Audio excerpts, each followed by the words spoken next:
சிவசங்கரா தேவனே, ஸ்ரீ சிவசங்கரா தேவனே.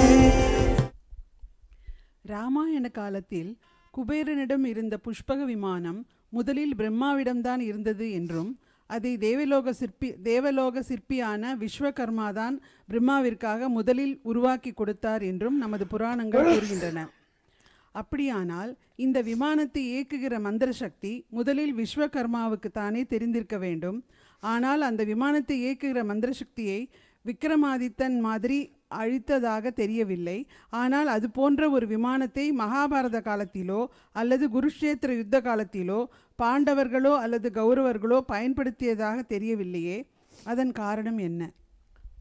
இது மந்திர சக்தியினால் இயங்குகிறதுங்கிறது நம்முடைய ஊகம்தான்.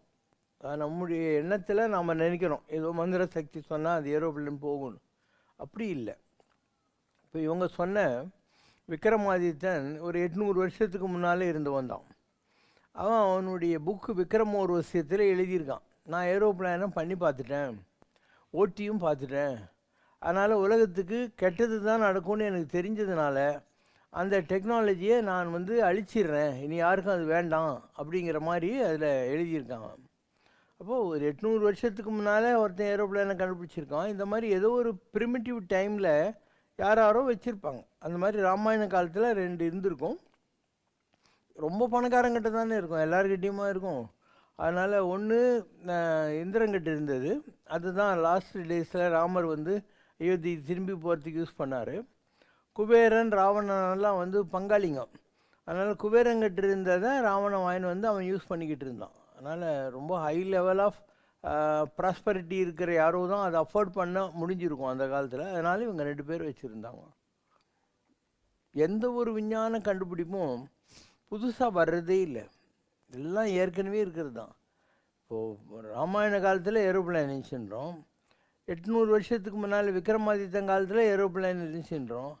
ஆனால் நாம் என்ன சொல்கிறோம், ஆர்வில் ரைட்டு ஓர்வில் ரைட் சகோதரர்கள் ஏரோப்ளேனை கண்டுபிடிச்சாங்க 200 வருஷத்துக்கு முன்னாலன்னு சொல்லின்னு இருக்கோம். அதனால் காலன்றது ஒரு சக்கரன்றது மேலேருந்து கீழே போகும், கீழே இருந்து திருப்பியும் மேலே வரும்.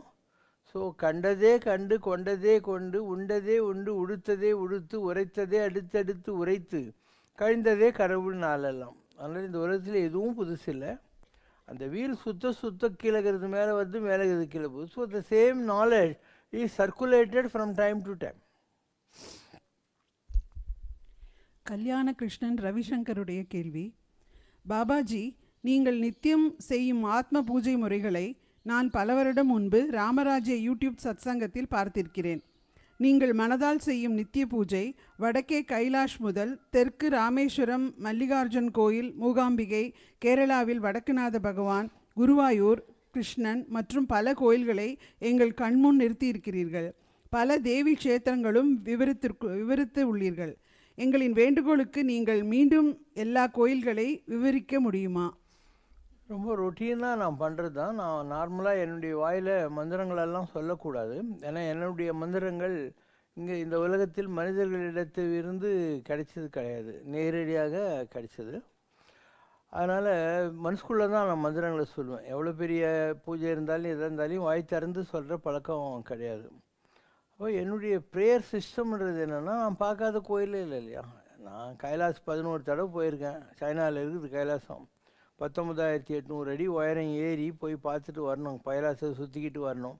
நான் இன்னர் பரிக்கராகவே பண்ணியிருக்கேன். எல்லோரும் நார்மலாக கைலாசத்தை வெளியில் சுற்றுவாங்க, நான் மேலேயே போய் சுற்றிட்டு வந்திருக்கேன். நம்ம வெயிட்டுக்கு அப்படியே ஐஸில் போய்டும் நம்ம உடம்பு. தப்பிச்சு வந்ததே பெரிய விஷயன்ற மாதிரி ஆகிப்போச்சு, அந்த அளவுக்கு இருக்குது. ஸோ என்னுடைய வழிமுறை என்னென்னா, நான் பார்க்காத கோயில் இல்லைங்கிறதுனால எந்தெந்த கோயிலை நான் எந்தெந்த ஊரில் பார்த்துருக்கேனோ அதை அப்படியே சீக்வன்ஸாக மைண்டில் கொண்டு வருவேன்.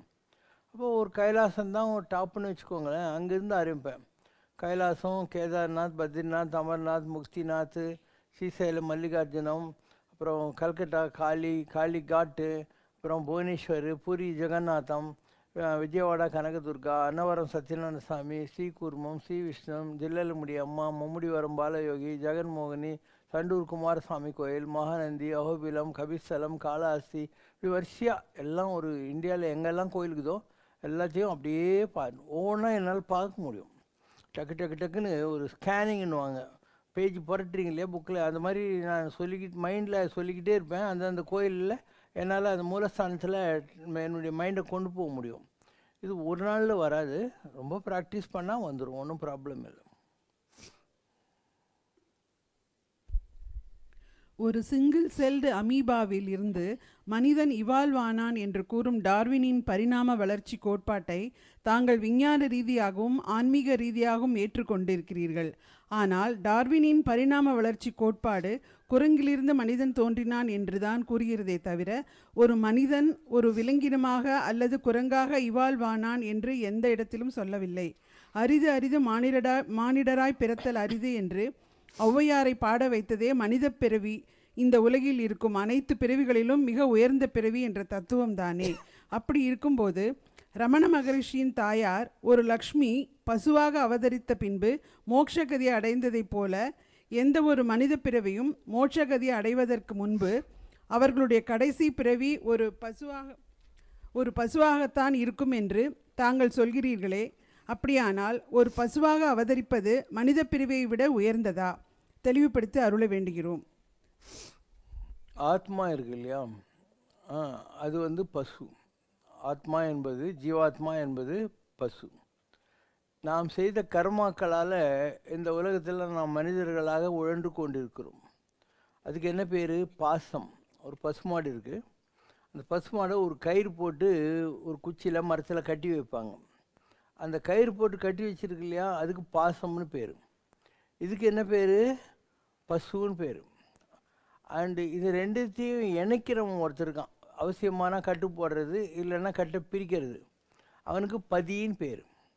அதனால் சிவனுக்கு என்ன பேர்? ஆத்மாக்களை மேய்க்கிறதுனால பசு பதி. ஆத்மாக்களுக்கு இன்னொரு பேர் என்ன? கோனாலையும் பசு. விந்தன்னா தலைவன்.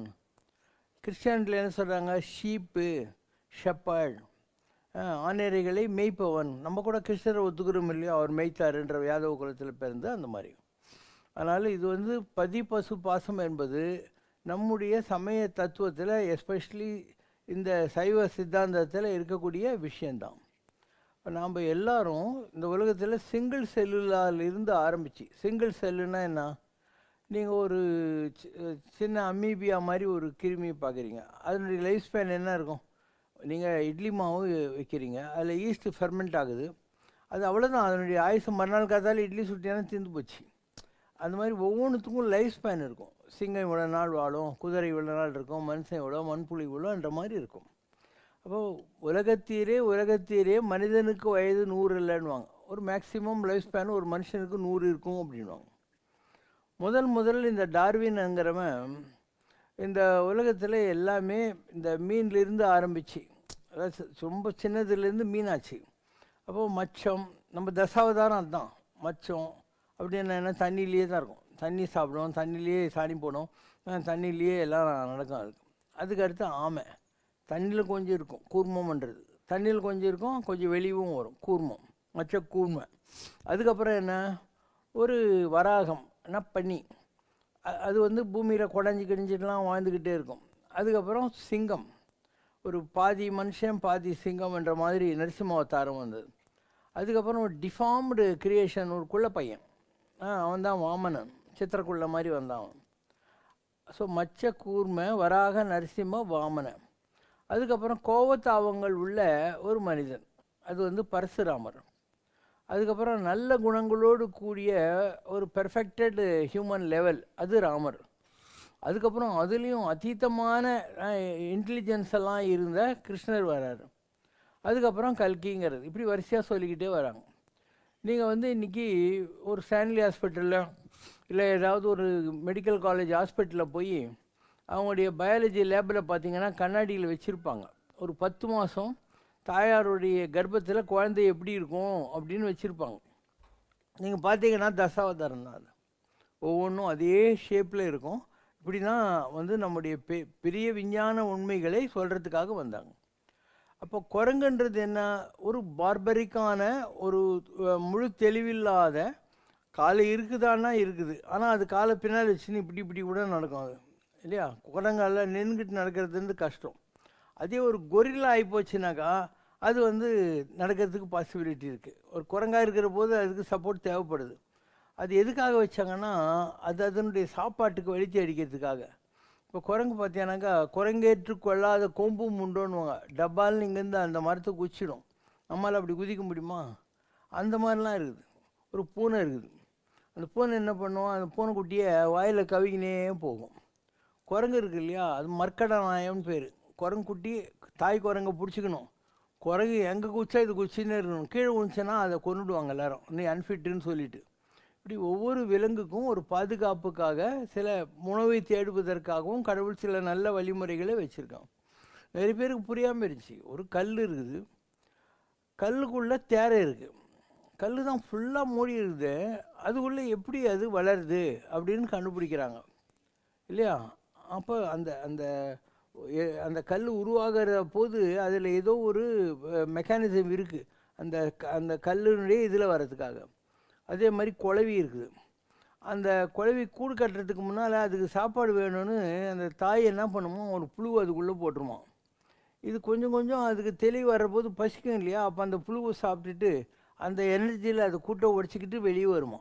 இதெல்லாம் விஞ்ஞானம் தான். இதை போய் நீ சாமி கூட எல்லாம் கன்ஃபியூஸ் பண்ணிக்க தேவையில்லை.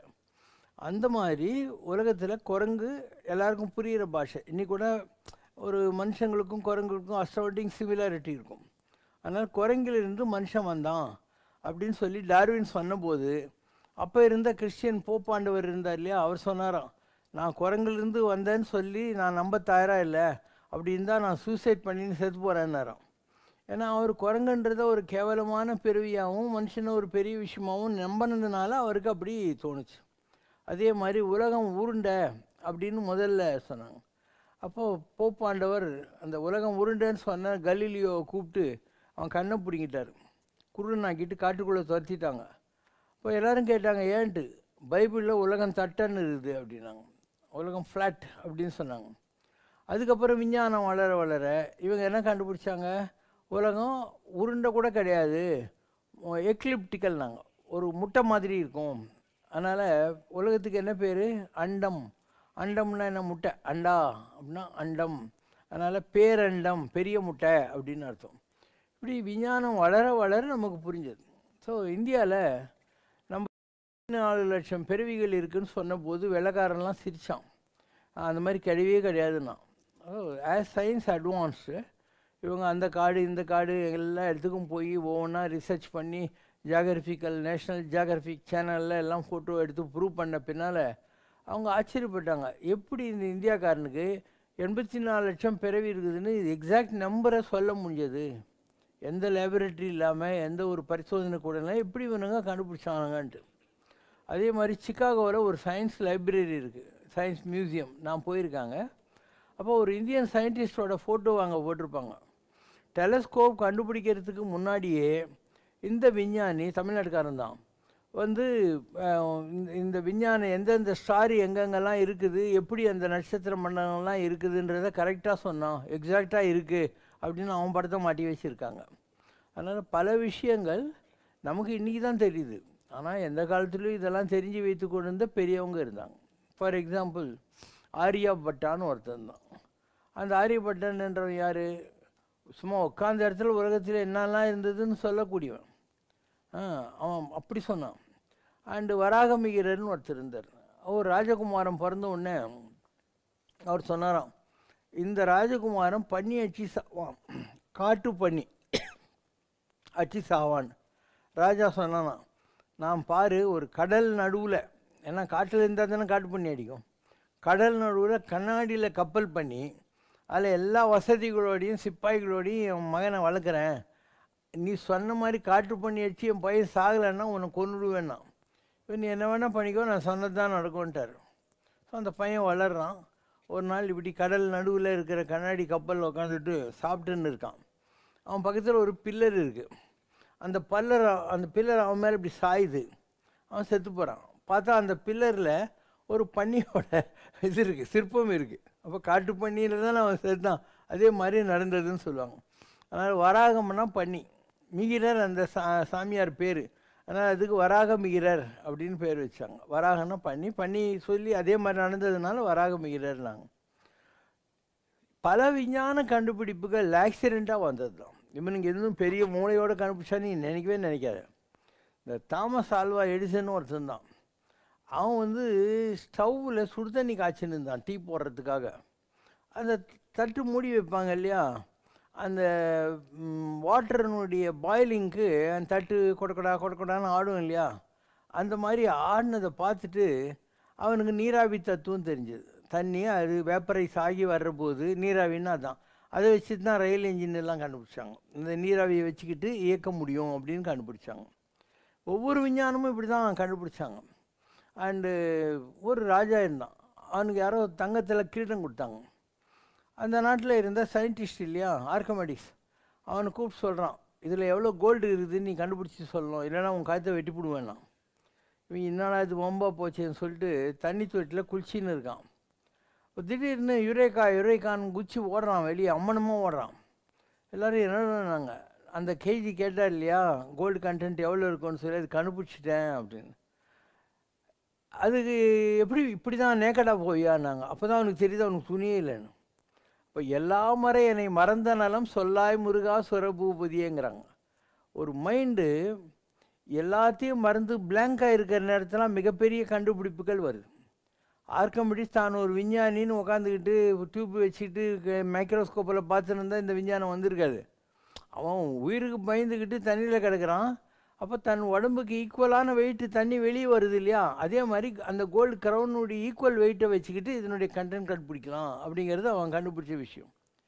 இப்படி பல்வேறு விதமான விஷயங்கள் ஆன்மீகத்திலையும் அப்படி தான் நடந்திருக்கு. இப்போது ஒரு மகான் இருந்தார், ஜெயதேவர்னு பேர்.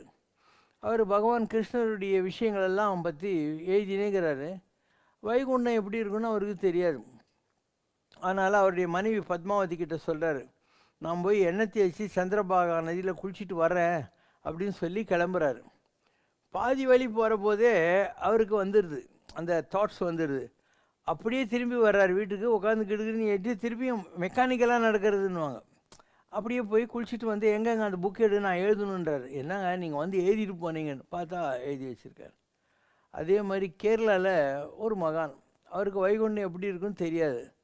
என்ன பண்ணலான்னு சொல்லிட்டு நாராயணியம் எழுதின நாராயண பட்டர் அந்த எழுதின ஓலையை, கிருஷ்ணா எனக்கு ஒன்றும் தெரியலப்பா நீ தான் காட்டணும்னு இப்படி தலைமையில் வச்சுக்கிறாரு.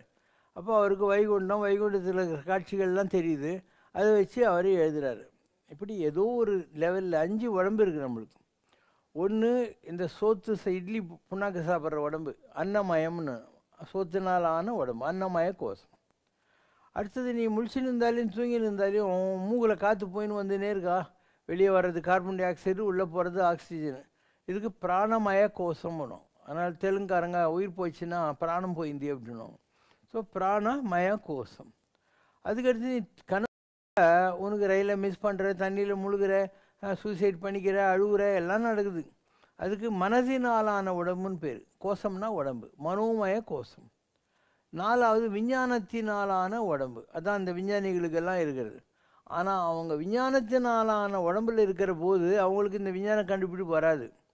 ஒரு ஃப்ராக்ஷன் ஆஃப் த செகண்டில் அவங்க அந்த ஆனந்தமய கோஷத்துக்கு போகிறாங்க. 5வது என்ன, ஆனந்தமய கோஷம். எப்படி ஒரு மீன் தண்ணியிலேயே இருக்குது, தண்ணியில் தூங்குது, தண்ணியிலேயே சாப்பிடுது, இனப்பெருக்கம் செய்யுது, அந்த மாதிரி ஒரு ஆனந்தத்தை தவிர ஒன்றுமே இல்லாத ஒரு லெவல் இருக்குது மனித உடம்புல. அதுதான் ஆனந்தமய கோஷம், அதுதான் தெய்வீகம்ன்றது. அந்த நிலைக்கு விஞ்ஞானிகளுடைய அந்த அறிவு போகிற போது டக்குன்னு இந்த கண்டுபிடிப்புகள்லாம் வருது. இது கடவுளால் இந்த உலகத்துக்கு ஏதாவது தேவைன்னு அவர் நிர்ணயம் பண்ணுகிற போது வருகிற மகத்தான உண்மைகள். மனுஷன் கண்டுபிடிச்சான்னு நீ நினைக்கவே தேவையில்லை. அப்போ ஜெயதேவருக்கு அந்த மாதிரி வந்தது. விஞ்ஞானிகளுக்கெல்லாம் இந்த மாதிரி வருது. விதவிதமான அந்த ஒரு ஆக்சிடெண்ட்டில் வரக்கூடிய உண்மைகள் இருக்குது. ஸோ இன்றைக்கி வரைக்கும் இந்த அறிவுன்றது என்ன, அதனுடைய பவர் என்ன, இதெல்லாம் யாருக்கும் தெரியாது. ஒவ்வொரு காலகட்டத்திலும் இந்த அறிவு தான் மனிதர்களை இயக்கி கொண்டு போயிட்டே இருக்கு. இந்த கல்கின்றாங்க இல்லையா, அது கூட அப்படி தான். எல்லாரும் குதிரை மேலே கத்தி வச்சுக்கிட்டு வருவார் கடவுள் அப்படிங்கிறாங்க. அப்படிலாம் கிடையாது. அதாவது இதுங்களுக்கெல்லாம் அந்த கேரிகேச்சர் தான் புரியுது தவிர விஞ்ஞானம் புரியல. இன்றைக்கி ஆட்டம் பாமும் ஹைட்ரஜன் பாமும் ஒரு இடத்துல பட்டன் தட்டினா போய் ரஷ்யா மேலே விடுற, இல்லை அமெரிக்கா மேலே விடுறதெல்லாம் கண்டுபிடிச்சாங்க. இப்போ போய் ஒருத்தன் கத்தி எடுத்துன்னு குதிரை மேலே இப்படியா சண்டை போட்டுன்னு இருப்பான். அப்படியெல்லாம் இல்லை. யார் வரப்போகிறாங்கன்ற அப்போ யார் குதிரை மேலே கத்தி வச்சுன்னு வருவாங்க? ஐயப்ப சாமி. ஒரு விளையாட்டில், ஆன்மா என்ற விளையாட்டில் ஒவ்வொரு காலகட்டத்திலையும் ஒவ்வொருத்தருக்கு ஒரு ப்ரமோஷன் கிடச்சிக்கிட்டே இருக்கும். அப்போ முதல்ல தேவர்களும் அசுரர்களும் பார்க்கடலில் கடைஞ்ச போது அதில் வந்தவரை தான் தர்மசாஸ்தான்னு சொல்லக்கூடியது. பார்க்கடலில் கடைஞ்ச போதே வந்துட்டார். அவர் சாமி கூட இருக்கார், கைலாசத்தில் சாமி கூட இருக்கார். ஸோ ஏதோ ஒரு காலத்தில் இந்த உலகத்துக்கு அவசியம் வரப்போது அவருக்கு ப்ரமோஷன் கிடைக்குது இல்லையா, அப்போ உலகத்துக்கு வர்றார். அந்த மாதிரி இந்த கலியுகத்தை பொறுத்து மாத்திரம் அவர் வரப்போகிறாருன்னு சொல்லிக்கிறாங்க இல்லையா. கலே ரத்னேத்து சம்பிராப்தே கல்கினாம் பிரம்மவாதினம் அப்படின்றாங்க. கல்கிங்கிறவர் வருவார். அவர் எப்படி இருப்பார் பார்க்கறதுக்குன்னா, அனுபவஸ்ய குரு தேவதா. பார்த்தா அவர் குரு மாதிரி தான் இருப்பார். நீ ஏதோ குதிரை மேலே உட்காந்து கத்தி வச்சுன்னு போயிருன்னு சொல்லுங்க. அனுபவஸ்ய குரு தேவதா, பார்க்கிற போது அவர் குருவை போல் தோற்றம் அளிப்பார். எங்கே வருவார் அவர்? வசுதேவ ஜாதி சதம், மனித குலத்தில் ஒரு மனிதனை போல் அவர் தோன்றுவார் அப்படின்னு. அதனால் நீங்கள் தெரிந்து வைத்திருக்கக்கூடிய விஷயங்களுக்கும் உண்மையில் நடந்து கொண்டிருக்கல நடக்க போகிற விஷயங்களுக்கும் ஆஸ்மான் ஜமீன் கா ஃபரக்குன்னுவாங்க, ஆகாசத்துக்கும் உள்ள டிஃப்ரென்சஸ் எல்லாம் இருக்குது. அதாவது நடக்கிற போது ஜனங்களுக்கு புரிய ஆரம்பிச்சிடும். தங்களை போன்ற மகான்கள் இந்த மனித பிறவிலேயே மீண்டும் பிறவாத முக்தி நிலை அடைகிற நிலை இருக்கும்போது பசுவாய் பிறந்த பிறகு மோட்சம் அடையும் இந்த தியரி சாதாரண மனிதர்களுக்கு மட்டும்தான் பொருந்துமா? ரமணர் இருந்தார். அவருடைய அம்மா மதுரையிலேருந்து ஓடி வந்தாங்க, நான் உங்கள்கூட தான் இருப்பேன்னு. இவர் வேணாம் நீ போயிடுன்றார். அவர் பேர் வெங்கட்ராமன். பின்னால் அவரை தான் பாலரமணன் சேஷாத்ரி சுவாமிகள் பேர் வச்சார். அப்போ அந்த அம்மா அங்கேயே இருக்குது. கிச்சனில் போய் கீரை அலையிறது அது இது வேலையெல்லாம் செஞ்சு அங்கேயே உட்காந்து இருக்குது. அப்போ அந்த அம்மா மரணத்துக்கு உடம்பை விடுது. எல்லோரும் கேட்குறாங்க, உங்கள் அம்மாவுக்கு நீங்கள் மோட்சம் கொடுத்துட்டீங்களா அப்படின்னு. அவர் சொல்கிறா, இல்லை, அவளுக்கு புள்ள பாசம் தலைக்கு மேலே இருந்துச்சு, அது அந்த புள்ள பாசம் போனால் தான் அவளுக்கு மோட்சம் கொடுக்க முடியும்னார். அப்போ மோட்சத்துக்கே போகாத தன்னுடைய தாயாரை அடக்கம் பண்ணி அது மேலே ஒரு சிவலிங்கத்தை பிரதிஷ்டை பண்ணியிருக்கார் இல்லையா, அதுதான் உங்கள் ரமணாசிரமத்தில் இருக்கக்கூடிய மாத்ருபூதேஸ்வரர் ஆலயம்ன்றது. அது அந்த அம்மாவுடைய சமாதி தான். எல்லோரும் கேட்குறாங்க, உங்கள் அம்மாவுக்கு மோட்சம் கொடுத்தீங்களா? அவர் சொல்கிறார், இல்லை, அவளுக்கு நிறைய புள்ள பாசம் இருக்குது, இன்னும் ஒரு பிறவியில் நம்ம பசுவாக வருவா நம்ம ஆசிரமத்துக்கு. அதே மாதிரி ஒரு பசு வந்தது, அதுக்கு லக்ஷ்மின்னு பேர் வச்சுருந்தாங்க. அந்த பசு கொஞ்ச காலம் அங்கே இருந்து இறந்து போச்சு. இன்றைக்கி ரமணாசிரமத்தில் அந்த சிவன், அதுக்கடுத்து ரமணருடைய சமாதி, அதுலேருந்து அந்த சைட் கேட்டில் வர்றீங்க தியான மண்டபத்துக்கு போகிறதுக்கு இந்த பக்கம் போனால் கிச்சனு, அந்த இடத்துல ஒரு துளசி மாடம் வச்சு ரமணனுடைய தாய் லக்ஷ்மி பசு என்ற பேரில் அடக்கம் செய்யப்பட்ட இடம் அப்படின்னு வச்சுருப்பாங்க. இது ஒரு பாயிண்ட்.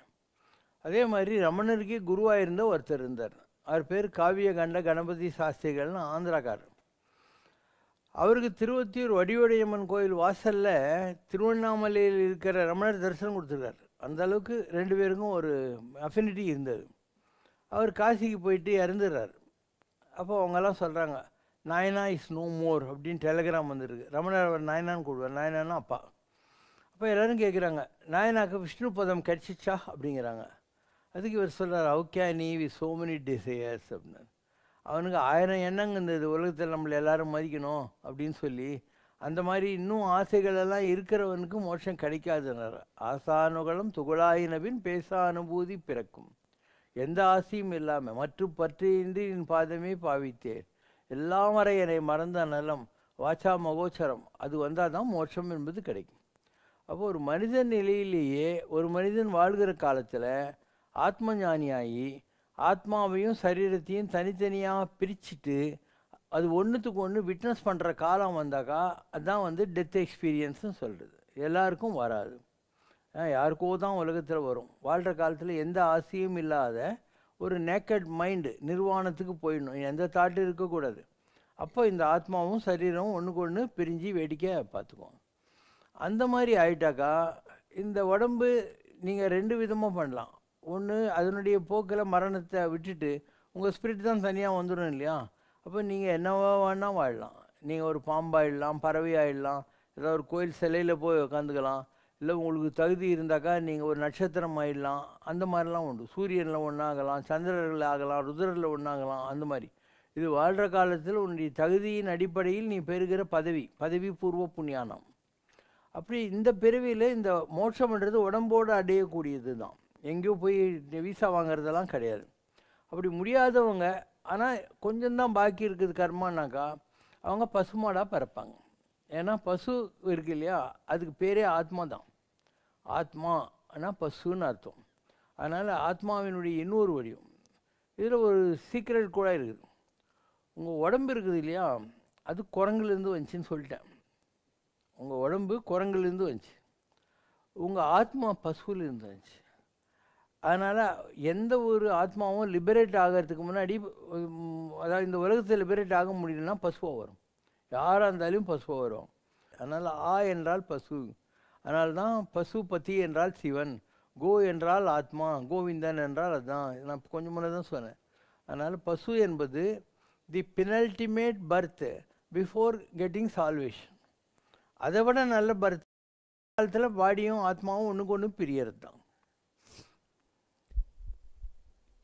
துயரம் மனிதர்களிடம் ஒற்றுமையை உருவாக்குகிறது, ஆனால் சந்தோஷம் மனிதர்களை பிரித்து வைக்கிறதே.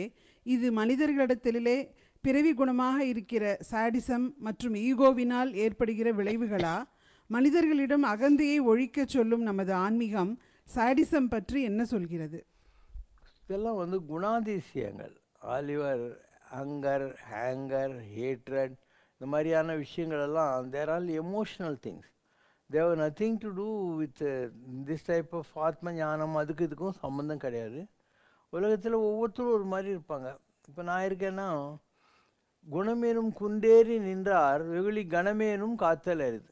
யார் ரொம்ப நல்ல குணத்தை அடைஞ்சிட்டாங்களோ அவங்களுக்கு கோபம் வந்தால் கூட அது ஒரு ஃப்ராக்ஷன் ஆஃப் அ செகண்ட் தான் வரும். கணமேனும்னா ஒரு செகண்ட் தான் அந்த கோபம் இருக்கும். அது கூட ஒரு இப்போ இந்த பொண்ணுக்கிட்ட கோபம் வருதுன்னா அவகிட்ட சிரிச்சு பேசுவேன். அதாவது அந்த கோபங்கிறது மடை மாறும், அந்த மாதிரி இருக்குது. சினமேனும் சேர்ந்தாரை கொல்லி இனமேனும் ஏமோ புனையே சிடும். ஏன்னா கோவிச்சின்னு என்ன புரியணும்? நீ என்ன சொன்னாலையும் அவனுடைய குணம் அவங்ககிட்ட தான் இருக்கும். நீ யாரையாவது அப்ரிஷியேட் பண்ணால் அவன் மூஞ்சி பீமிங் ஸ்மைலுக்கு வந்துடும். நீ யாரையாவது தப்பு சொன்னீங்கன்னா அவன் மூடி புசுக்குன்னு வாடிடுது இல்லையா? அதனால் யாராலையும் கரெக்ட் பண்ண முடியாது. கடவுளே ஒரு ஆத்மாவை நியாய தீர்ப்பு நாளில் கடை நாளுங்கிறாங்க. அப்போ தான் சொர்க்கம் நரகத்துக்கெல்லாம் அனுப்புகிறாருன்னா, நம்ம வாழ்கிற காலத்தில் இவங்க நல்லவங்க இவங்க கெட்டவங்கன்னு ஏன் சொல்லணும் இல்லையா? நல்லார் பொல்லார் என நாடுவது ஏன் நெஞ்சமே. நல்லவங்க கெட்டவன்னு நீ ஆராய்ச்சி பண்ணி சொதப்பிட்டே இருக்க. நல்லார் பொல்லார் என நாடுவது ஏன் நெஞ்சமே. அவரவர் அனுபவம் அவர்தமை அறிவது. ஒருத்தனுக்கு வில்லன் வேஷம், ஒருத்தனுக்கு நாகேஷ் மாதிரி காமெடி, இப்படி ஒவ்வொருத்தருக்கும் ஒரு ஒரு ரோல் சூட் ஆகுது இல்லையா? அவங்களுடைய பர்சனாலிட்டி வச்சு, அவங்களுடைய மெத்தாடாலஜி ஆஃப் லிவிங்கை வச்சுக்கிட்டு அவங்களுக்கு ஒரு ரோல் தருவாங்க. சினிமா ட்ராமா மாதிரி தான் வாழ்க்கை கூட. அதனால் யாரையும் நல்லவன் சொல்லாது, யாரையும் கெட்டவன் சொல்லாது. நல்லார் பொல்லார் என நாடுவது என் நெஞ்சமே, அவரவர் அனுபவம் அவர்தமை அறிவது.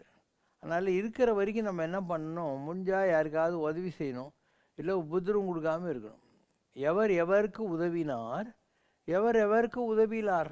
நீ யூஸ்ஃபுல்லாக இருந்தியா, டிஸ்டர்ப் பண்ணி இருந்தியா எல்லாரையுங்கிறத தவிர நீ உலகத்தில் தெரிஞ்சுக்கிறதுக்கு ஒன்றுமே கிடையாது. அதனால் ஒரு குணமேனும் குண்டேறுதல்னால் அதுதான். நல்ல குணம் வந்துச்சுன்னா அவங்க காமாக இருப்பாங்க, எதனாலும் பாதிக்க முடியாது. எதனால் தெரசா இருந்தாங்க. அந்த அம்மா அல்பேனியாவிலேருந்து கல்கட்டாவுக்கு வந்துட்டு ஒவ்வொரு வீடாக போய் அங்கே இருக்கிற ஏழைங்க தொழுநோயாளிகளுக்கெல்லாம் பிச்சை எடுத்து அவங்களுக்கு சாப்பாடு கீப்பாடு போட்டுன்னு இருந்தாள். அப்போ ஒரு பெங்காலி பாபுக்கிட்ட இவ போகிறா, போயிட்டு give something for your poor brothers and sisters அப்படின்னா, அவன் நல்லா பான் பீடா போட்டு பூ அப்படின்னு துப்பினான். இந்த அம்மா அதை எடுத்துக்கிட்டு, தேங்க்ஸ், எனக்கு இது போகிறோம், அந்த மற்ற ஏழைங்களுக்கு என்ன கொடுக்க போகிறேன்னு கேட்டான். இப்படி ஒரு பொம்பளை இருக்காளேன்னு சொல்லி அவன் தான் முதல்ல ஒரு இடத்த எழுதி கொடுத்தான் அந்த அம்மாவுக்கு. இப்படியெல்லாம் கூட நடக்கும். அதாவது நீ எதை கெட்டதுன்னு நினைக்கியோ அதில் ஒரு நல்லது வரதுக்கான வாய்ப்புகள் கூட இருக்குது. It depends. இப்போ இயேசுநாதரை சிலுவையில் போடுறாங்க. அவர் அப்போ கூட என்ன பண்ணுறாரு? பிதாவே இவர்களை மன்னியும், இவர்கள் செய்வது இன்னதென்று அறிகளாது செய்கிறார்கள், father forgive them for they know not what they do தானே சொல்கிறாரு. உலகம் பூரா நல்லது செஞ்சார், அவரை சிலுவையில் அனாத மாதிரி போடுறானுங்க, அப்போ கூட இவங்களெல்லாம் மன்னிச்சிருங்க அப்படின்னு தானே அவர் சொல்கிறாரு இல்லையா? பாரோர் உன்னை வானகத்தான் என்பர், யானோ என் நெஞ்சகத்தான் என்பேன் என்று காரைக்கால் அம்மையாரும், இமைப்பொழுதும் எம் நெஞ்சில் நீங்காதான் தாழ் வாழ்க என்று மாணிக்க வாசகரும், மனதானை மனத்துள் நின்ற கருத்தானை கருத்தறிந்து முடிப்பான் தன்னை என்று அப்பர் பெருமானும் சிவபரம்பொருளை போற்றி பாடுகின்றனர். ரமண மகரிஷியிடம் அவரது அடியவர்களில் சிலர் கேள்வி கேட்டபோது, அனைத்திலும் நான் யார் என்று ஒரு அடியவர் கேட்ட கேள்விதான் அவருக்கு மிகவும் பிடித்திருந்தது என்று, அந்த கேள்விக்கு உனக்குள் தேடு என்று அவர் பதில் சொன்னதாகவும் வரலாறு கூறுகிறது. நம் மனதிலேயே ஈசன் உறையும் போது காரைக்கால் அம்மையார், மாணிக்கவாசகர், அப்பர் போன்ற மகான்கள் ஈசனை கைலாயத்திலும் திருவண்ணாமலையிலும் தேடியது ஏன்? அவங்க ஒவ்வொரு நேரத்தில் ஒவ்வொரு மைண்ட் செட்டில் இருப்பாங்க. காரைக்கால் அம்மையார் என்ன பண்ணுவான், பிறவா வர வேண்டும் பெம்மானேன்னு, எனக்கு பிறக்கக்கூடாது அப்படின்னு சொல்லி கேட்பான். அதுக்கடுத்து கண்டிஷன் சொல்லுவாள், ஒருவேளை பிறவி வந்துச்சுன்னா என்ன ஆகும், அதனால் பிறப்புண்டேல் ஒருவேளை நான் பிறந்துட்டாக்கா உன்னை மறவாத வரம் எனக்கு வேண்டும், உன்னுடைய காலடியில் நான் கிடக்கிற ஒரு பாக்கியத்தை எனக்கு கொடு அப்படின்னு கேட்பான். அதனால் இதுதான் அல்டிமேட்னு கிடையாது. ஒவ்வொருத்தருடைய எவல்யூஷன்னுவாங்க, அவங்களுடைய பரிபக்குவத்துக்கு ஏற்ற மாதிரி அவங்களுடைய ப்ரேயர் மாறும். எல்லோரும் ஒரு சாமிக்கிட்ட போய் கும்பிட்ற போது என்ன பண்ணுவாங்க, இவங்க தான் அர்ச்சனை தட்டு பூ பழம் எல்லாத்தையும் எடுத்துன்னு மாலை எடுத்துன்னு போய் சாமிக்கு கொடுப்பாங்க. ஆடையிலே என்னை மணந்த மணவாளா என் அலங்கல் அணிந்த அருளேன்னுவார். சின்ன வயசுலேயே என்னை நீ பிடிச்சிட்டப்பா முருகா, அதனால் என்னுடைய மாலையை நீ ஏற்றுக்கோ அப்படின்னு சொல்கிறது ஒரு நிலை. யார்? வள்ளலார். ஆடையிலே என்னை மணந்த மணவாளா என் அலங்கல் அணிந்த அருளேங்கிறார். இதே அருணகிரிநாதர் ஸ்ரீலங்காவுக்கு போகிறாரு, கதிர்காமத்துக்கு போகிறாரு. போயிட்டு அங்கே இருக்கிற முருகன்கிட்ட என்ன சொல்கிறாரு, இறைவன் நான் என்று மார்தட்டும் பெருமாளே நின் மார் தங்கு தாரை தந்தருள்வாய்ங்கிறார். இவ்வளோ பெரிய உலகத்தில் முருகா நீ ஒருத்தந்தான் தில்லா, நான் தாண்டா கடவுள்னு சொல்கிறேன். இறைவன் நான் என்று தட்டும் பெருமாளே, அதனால உன் மார்பு எனக்கு ரொம்ப பிடிச்சிக்குது, ஏன்னா நீ தான் தில்ல மாரில் அடிச்சின்னு சொல்கிற. நின் மார் தங்கு, உன் மாலை போட்டுங்கிறியா, அந்த மாதிரி ஒரு மார்பு மேலே அது இருக்குது. அதனால் நீ மார் தங்கு தாரைன்னா மாலை, அதை தந்து அருள்வாயே அப்படிங்கிறார். அதனால் ஒவ்வொரு படிநிலையிலையும் உனக்கு விதவிதமான அனுபவங்கள் வரலாம். ஸோ உன்னுடைய அனுபவங்கள் தான் இந்த பாடல்கள், உன்னுடைய ப்ரேயர் எல்லாம். ஒரு குழந்தை இருக்குது, அந்த குழந்தை கடவுள்கிட்ட போய் என்ன ப்ரே பண்ணும்? ஸ்கூலில் படிக்கிற குழந்தையானாக்கா நிறைய மார்க் வேணும் அப்படின்னு கேட்கும், அவ்வளோதானே கேட்கும், பரீட்சை அதுதான் அதுக்கு தெரியும். கொஞ்சம் வயசு வந்த பின்னால் நல்ல மாப்பிள்ளை கிடைக்கணும் அப்படின்வாங்க. குடும்பம் நடத்த ஆரம்பித்த பின்னால் ஒரு குழந்தை பிறக்கணும்னு நினைப்பாங்க. அதுக்கப்புறம் ஒரு வீடு கட்டிக்கணும், ஸ்கூட்டரு கார் வாங்கணும்னு சொல்லுவாங்க. கொஞ்சம் வயசு ஆக ஆக எங்கள் பேர குழந்தைங்கள்லாம் நல்லா இருக்கட்டும், எங்களுக்கு வியாதியெல்லாம் வராத நல்லா பார்த்துக்கணுவாங்க. ஸோ நீங்களே இவால்வ் ஆக ஆக உங்களுடைய அந்த ப்ரேயரினுடைய டோன் மாறி போதா இல்லையா? குழந்தையாக இருக்கிற போது ஒரு மாதிரி, பெரியவங்களாக இருக்கிற மாதிரி. அதே மாதிரி ஒவ்வொருத்தருடைய மைண்ட் செட்டுன்னு ஒன்று. ஒரு ஸ்கூல் வாத்தியார் குழந்தைங்களெல்லாம் கோயிலுக்கு கூட்டின்னு போய் எல்லாம் நல்லா வேண்டிக்குவாங்கடா சாமிக்கிட்ட அப்படின்னாங்க. எல்லாம் கண்ணை முன்னு இப்படி இருந்தாங்க பசங்கள்லாம். அதுக்கப்புறம் என்னடா வேண்டாம் அப்படின்னாராம். நிறைய துட்டு கேட்டேன் சார் அப்படின்னா. படவா அப்படிலாம் கேட்கக்கூடாது, நிறைய புத்தி கேள்றா அப்படின்னா. அப்போ அந்த பையன் சொன்னானா, யாருக்கிட்ட எது இல்லையோ அதுதானே சார் கேட்கணும்னு. அப்போ வாத்தியாருக்கு புத்தி இல்லாததுனால அவர் புத்தி கேட்கணும், இவனுக்கு துட்டு இல்லாதனால இவன் துட்டு கேட்கறான். அதனால் அவனுடைய வேவ் லெங்க்த்துன்னு ஒன்று இருக்குது, அதுக்கேற்ற மாதிரி தான் உலகத்தில் எல்லாம் ப்ரே பண்ணுவாங்க. எல்லோரும் ஒரே மாதிரியாக ப்ரே பண்ணுவாங்க, எல்லோரும் ஒரு ஒரு மாதிரி ப்ரே பண்ணுவாங்க. அதனால் நீங்கள் யூனிவர்சல் பண்ண முடியாது, எந்த ப்ரேயரையும் ஒன்றுமே பண்ண முடியாது. நீங்கள் நம்முடைய சமய இலக்கியங்களில் தேவாரம், திருவாசகம், பிரபந்தம் இதிலெல்லாம் என்ன மாதிரியெல்லாம் ப்ரேயர் இருக்குதுன்னு பாருங்கள், உங்களுக்கு புரிய ஆரம்பிச்சிடும். அதனால் இன்றைக்கி யூனிவர்சலாக இந்த கிறிஸ்டியன்ஸ் எல்லாம் ஒரே மாதிரி தான் ப்ரேயர் பண்ணுவாங்க. சாப்பாட்டுக்கு முன்னால் உட்காந்துட்டு பரமண்டலத்தில் இருக்கிற எங்கள் பிதாவே உங்கள் நாமம் மகிமைப்படுவதாக, let your name B glorified, you are in the skies. அதுக்கடுத்து எங்களுக்கு அன்றன்றைக்கு வேண்டிய ஆகாரத்தை அன்றன்றைக்கு தாரும், எங்களுக்கு எப்பப்பெல்லாம் பசிக்குதோ அப்போல்லாம் நீ எனக்கு சாப்பாடு கொடு, இந்த பொழுதுக்கு நீ கொடுத்துருக்கிற இந்த சாப்பாட்டுக்காக ரொம்ப தேங்க்ஸு அப்படின்னு சொல்கிறது. நீங்கள் எப்படி எங்களை எல்லாரையும் அக்செப்ட் பண்ணுறீங்களோ அந்த மாதிரி உங்களுடைய படைப்பில் இருக்கிற எல்லாரையும் நாங்களும் அரவணைச்சிக்கிட்டு அக்செப்ட் பண்ணி அன்பாக இருக்கிற மாதிரி நீ எங்களுக்கு ஆசீர்வாதம் பண்ணுங்கள். இதெல்லாம் தான் சர்ச் ப்ரேயர். இதில் என்ன தப்பு இருக்குது? நல்லது தானே கேட்குறாங்க. இல்லையா? They're asking for something good. So ப்ரேயர்ன்றது அவருடைய பக்குவத்தில் அவங்களா ஃப்ரேம் பண்ணிக்கிறது தான். நோ ஒன் இதுதான் சொல்லி கையில் பிரிண்ட் அடித்து கொடுத்து இதை படின்னு யாருக்கும் சொல்லிட முடியாது. ஒவ்வொருத்தருடைய நீட்ஸ் வேறு, ஒருத்தருடைய மெச்சூரிட்டி லெவல் வேறு. அதுக்கேற்ற மாதிரி சில பேரெல்லாம் பஞ்சகச்செல்லாம் கட்டின்னு விபூதி பட்டை எல்லாம் போட்டுன்னு ருத்ராட்சம் போட்டுட்டு ஜப மாலையெல்லாம் ஊட்டிக்கிட்டு ப்ரே பண்ணுவாங்க. சில பேர் சாதாரணமாக கோயிலுக்குள்ள போய் வெளியே செருப்பு விட்டுட்டு இப்படி கொடுவாங்க. சில பேர் செருப்பு 4 நாள் கொடுக்கணுமேன்னு சொல்லிட்டு ஒரு பைக்குள்ளே அக்கில் வச்சுன்னு இப்படின்ட்டு காளிகாம்பாளுக்கு ஒரு செல்ஃப் டெஸ்ட் போகிறவனுங்கிறான். யாருக்கு நீ ரூல்ஸ் எல்லாம் சொல்ல முடியாது. அவனவனுக்கு ஒரு மைண்ட்ஸ் அதுக்கேற்ற மாதிரி தான் அவன் சாமி கும்பிடுவான். நீ யாரையும் கன்வெர்ட்லாம் பண்ணவே முடியாது. ஓகேவா? பாடுறீங்களா? என்ன செய்ய வேண்டும், எவ்வாறு வாழ வேண்டும், என்னை மறக்க வேண்டும், நான் உன்னில் கலக்க வேண்டும். என்ன செய்ய வேண்டும், எவ்வாறு வாழ வேண்டும். மின்னல் போலும் வாழ்க்கை என்று நீதான் புகழுகின்றாய். மின்னல் போலும் வாழ்க்கை என்று நீதான் புகழுகின்றாய். என்னை மீட்டிவிட்ட பின்னே சம்சார கூட்டில் அழைத்திருக்கிறாய். என்ன செய்ய வேண்டும், எவ்வாறு வாழ வேண்டும். குறை ஒன்றுமில்லை மறைமூர்த்தி கண்ணா, குறை ஒன்றும் இல்லை கண்ணா, குறை ஒன்றுமில்லை கோவிந்தா.